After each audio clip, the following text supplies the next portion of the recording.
Caught the Collector with me, Jace, and today I'm going to be doing the review of this fella here. And before I start, I just want to say this is a prime example why I like to have a few days with the statue before I go into the review. I think when you take something out of the box for the first time, there's no way you're getting the full impact and the chance to really take it all in. And as was the case with this one, for those of you who saw the unboxing, it arrived broken, and that obviously it affects your mood, it affects the way you react. You know, the whole time I was doing the unboxing, I was constantly aware that I was going to have to repair this, which I've done.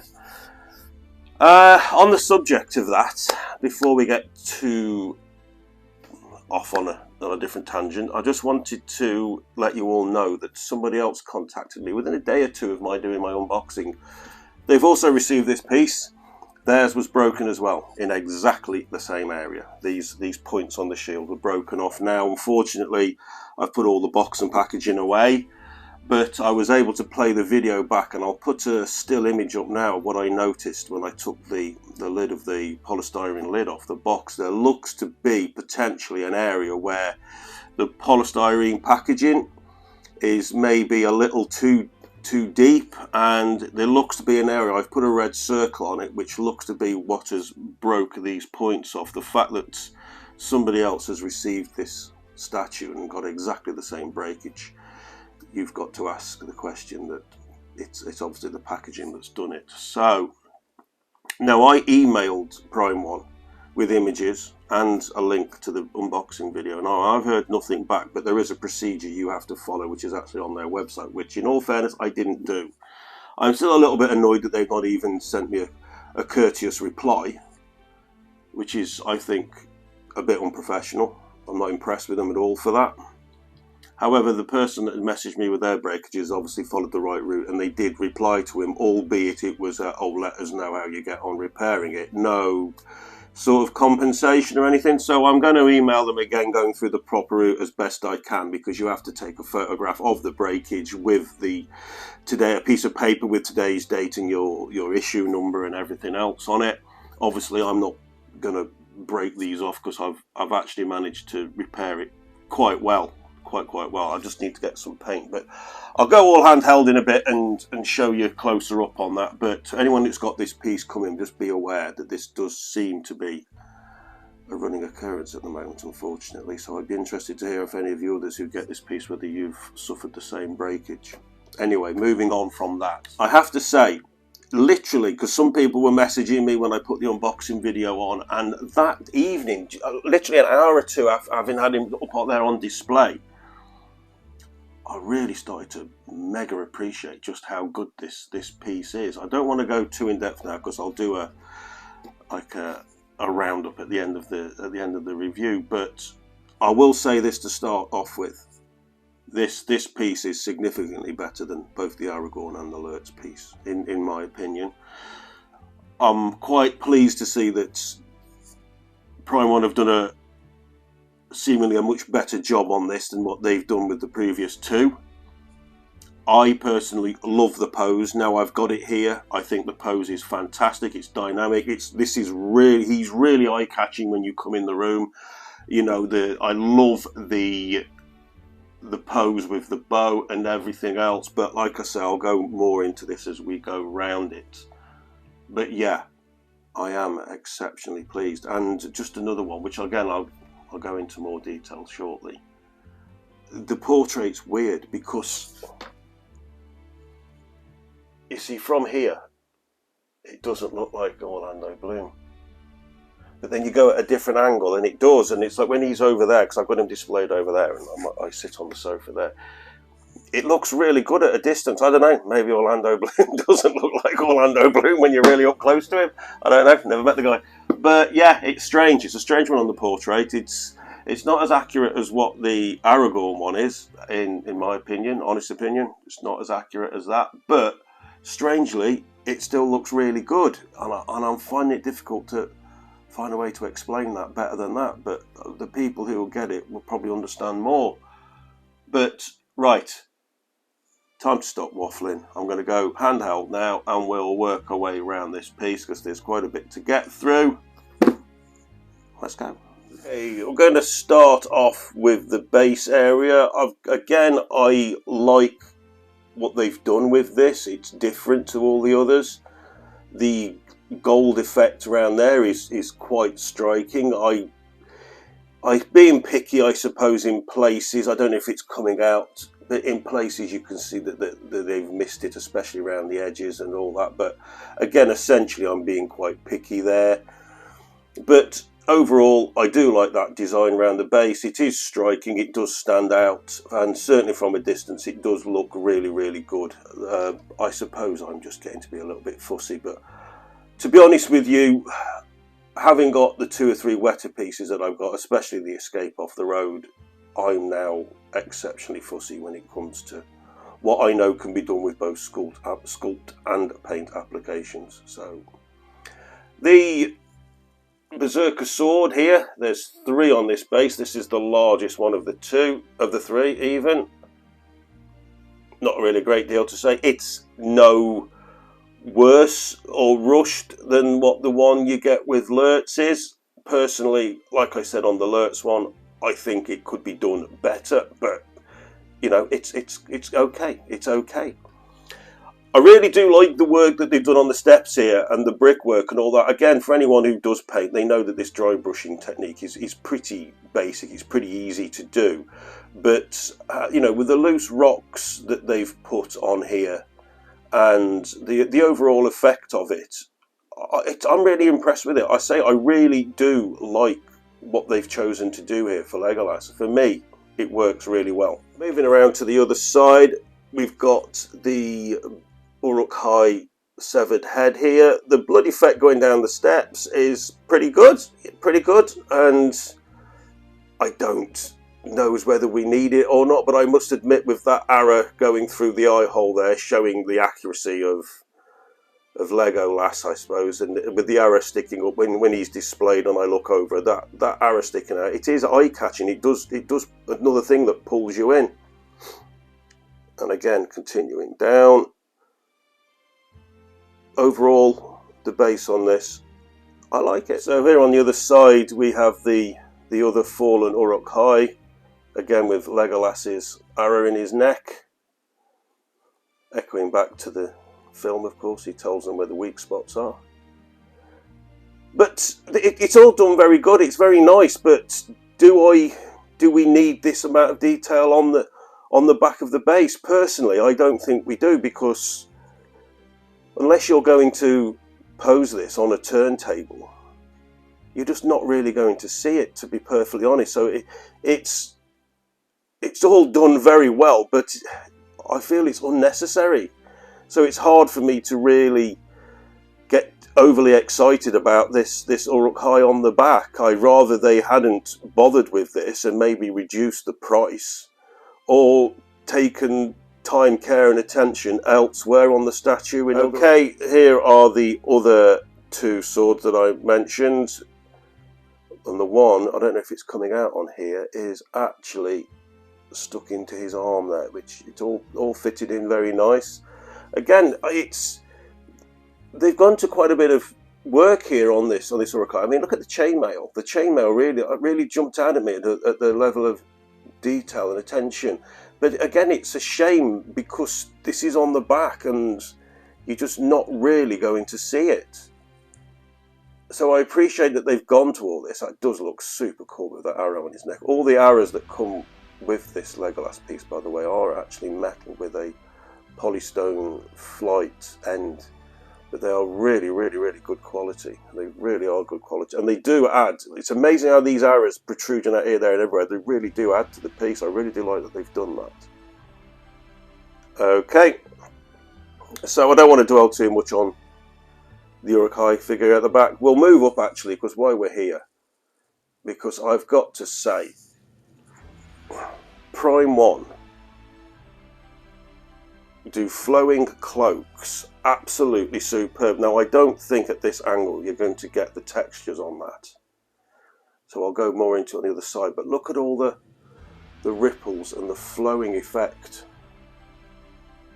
It's spectacular. It really does catch you. It's like on the Aragorn piece, how the flowing robes really captured the movement and the dynamic pose.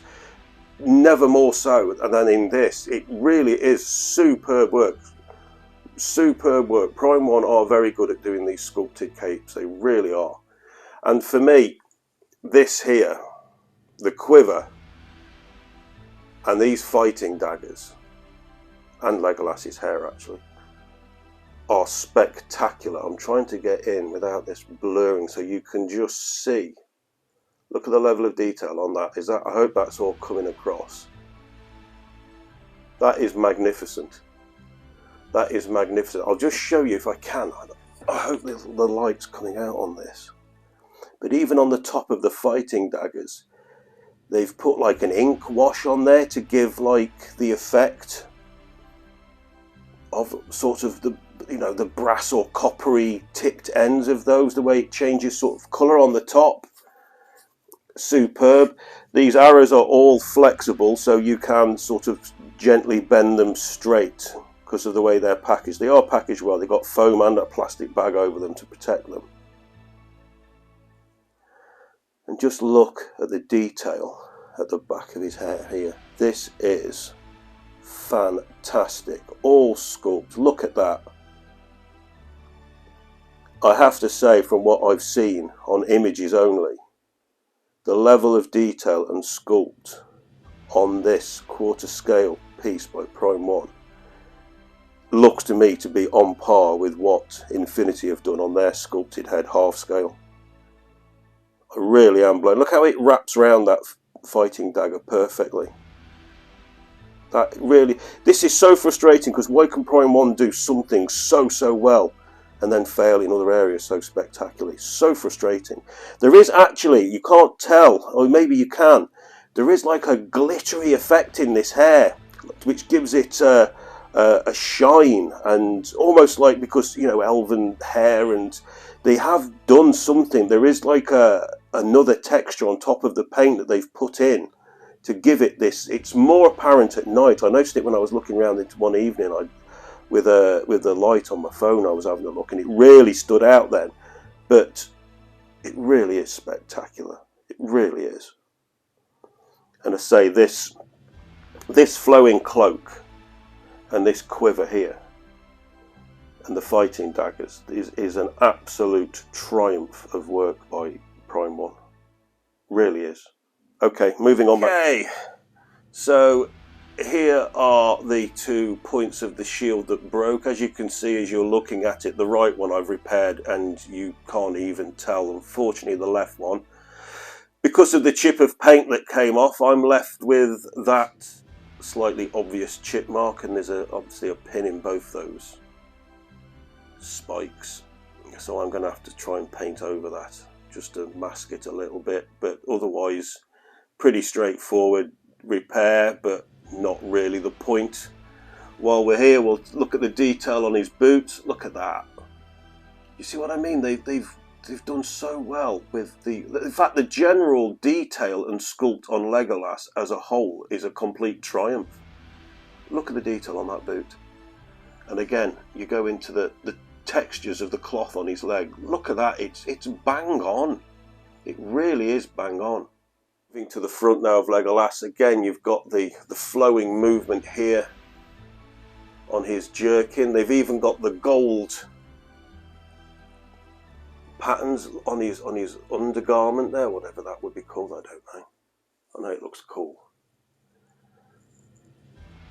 And even look at the textures on the belts. You know, when you leather belts and you get all that creasing in them as they age, look, they've even put that on.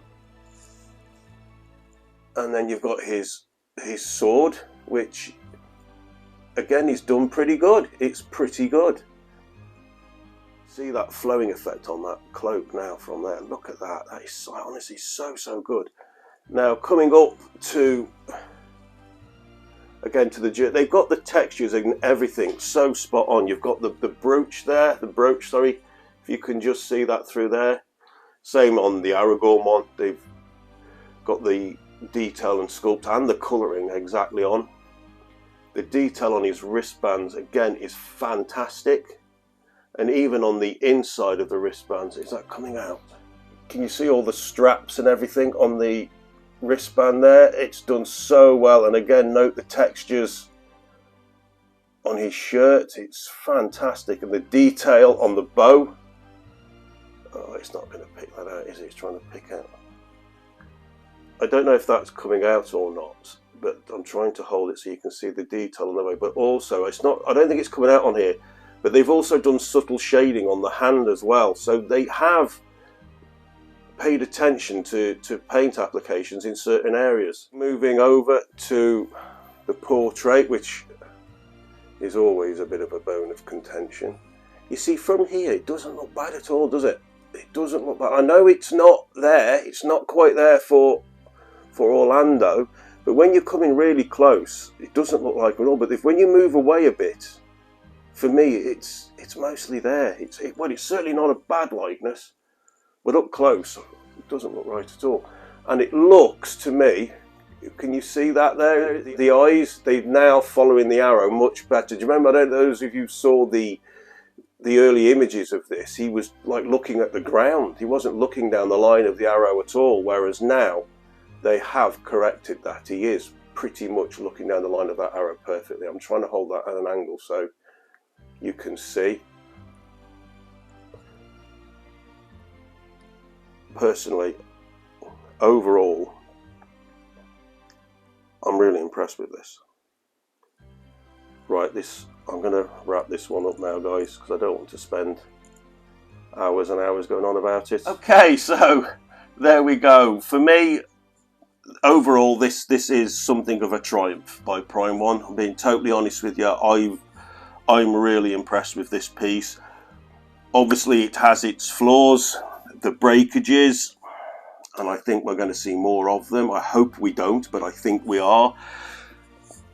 I don't see the point in having so much detail. I appreciate the fact they've done it, but I do not see why we've got so much detail round the back of the base where we're not going to see it. You could have had him slumped on the floor here or something and altered it maybe that way. And in areas, certainly on the, I'm seeing it here, on the gold, it's a little bit sloppy for me. It's a little bit sloppy, you know, for the money we paid for these pieces. Again, these swords, like the Lurt sword, I wasn't impressed by that. I've got to be honest, I'm not overly impressed by these. They had a nice little bit of additional detail. But if you're not going to go all out on the detail, if you're not going to put more attention and more work into it, why have it there? Less is more. Less is more, maybe. Don't put the Urukai on the back. Spend more time getting the rest of it that we can see, that you are probably going to see, getting that right. But overall, the base is vastly better. Vastly, it's another realm better than the Lurt's base. It's better than the Aragorn base. Again, the Aragorn base, if you take the Army of the Dead off it, again, you've got a very flat, boring base. On this, you haven't. It's better sculpted, it's better conceived. And barring the issues with the packaging, overall, it looks good to me. It looks really good. I do like the base a lot. Legolas himself, I think, is fantastic. Again, this flowing cape, the dynamic pose, I like the shield surfing thing. I think it does grab Legolas from the film of how he was. Very flamboyant. Certain areas on this are tantamount to absolute perfection for me. The quiver on the back and the fighting daggers are done spectacularly well. The flowing of the cape and the textures in that cape of the cloth, and they've even got where it creases the other way as well, which I notice more at night when the light hits it in a certain way.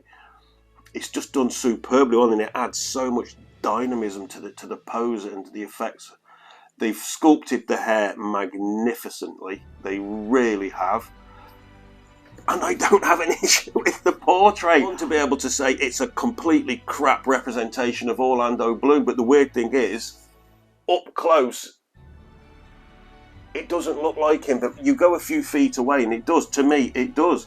And I'm really, really completely happy with it. I genuinely am happy with it, the portrait. The bow looks fantastic. The work and the detail in every individual arrow, and the fact it's made of metal, is brilliant. he's pretty sturdy. It's a pretty easy piece to put together. It all fits together well. It's not one of them delicate ones that you've got to be really, well, of course you've got to be careful with them. They're all delicate, but it's quite a good sturdy piece. And overall, sitting looking at this, I've been really chuffed. I said a while back that I thought this could be a bit of a gem in the Prime 1 Lord of the Rings line. When I did the unboxing, I kept my mouth shut about that because I really wasn't sure, but again, I was thrown by the breakage. Now, having had it for a few days, yeah, I think this is definitely a little bit of a gem. It is certainly superior in almost every way to both the Lurtz and the Aragorn piece, in my honest opinion. I'm really impressed with it. I'm really impressed with it. So I've got to give this, I've got to give it a 9 out of 10. It's got to be a 9 out of 10 for me on this. It's got to be. There's very little wrong with it. Very little. I will be contacting Prime 1 again to see if I can get something back from them in regards to this breakage. I will be bringing up that obviously other people have contacted me and got the same issue, so let's see if they're prepared to do something. I hope they are. Okay, so there we have it. That's my review of the Legolas piece by Prime 1. If there's anything I've not covered or not gone over thoroughly enough, please stick it in the comments below and I'll get back to you. And anything else you might want to ask, and you know the routine now, guys, to shove it in the comments. If you've enjoyed the video, please give it a like. And if you haven't done so already or you're new here, please consider subscribing to the channel, because that would be ace. That's it for this video. I'll be back in the week, hopefully. Well, saying that, I've got a job interview on Wednesday. So my concentration will be on that up until Wednesday. So it'll probably be towards the end of the week now before I get another video out, guys. So I'll catch you all towards the end of the week, maybe even the weekend. We'll have to see how we get on this week with everything that's going on. So take care of yourselves. I hope you all have a great week ahead anyway, and I'll catch you all on the next video. Take care, and thank you for watching. Okay, ta-ra.